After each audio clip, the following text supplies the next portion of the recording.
xog bay helayaan, daatay helayaan. daatadan horaan usoo sheegay oo daata bisil waaye, daata ceeriine maahan. analog signals bay ka imaaday.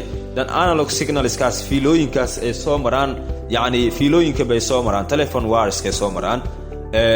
waana yacni waxa uu ku soo dhacayaa modemka ayuu ku soo dhacayaa. modemkana waxa uu u bedelayaa daato bisil buu u bedelayaa, taasoo ah unities of data package ayuu u bedelayaa. dan wuu soo gudbinayaa routerka ayuu ku dhacayaa.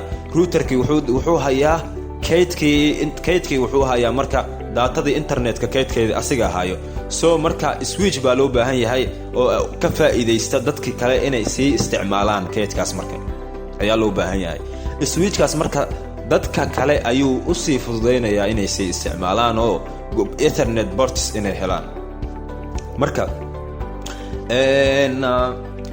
faa'iidadu leeyahay waa halkaas waay, yacni a lot of ports uu leeyahay switchka. waana maaragtay maxaa yidhaahdaa, waxaana loo isticmaali karaa keliya internetka looguma isticmaali karo, oo waxaa loo isticmaali karaa sida computerska, between two computers in maaragtay xog ay wadaagaan, iyo kombiyuutaradu waa loo isticmaali karaa. boortiskaas kombiyuutaradu way geli karaan fiilooyinkooda. sidoo kale wireless access pointina loo isticmaalaa, oo hadda aan sheegaya ADSL-ska aan sheegayay ayaa loo isticmaalaa. ADSL-ka guriga ku yaalo switch buu ka yimid, maaragtay fiilada switch bay ka imaaday. switchkaas baa maaragtay asna wuxuu ku xiran yahay routerka shirkadda ayuu ku xiran yahay. routerka shirkaddan wuxuu ku sii xiran yahay modem ayuu ku sii xiran yahay. modemkan waxa uu ku sii xiran yahay internet cloudka ku xiran yahay, kaas oo helayo analog signals helaya. marka sidaas ogaada.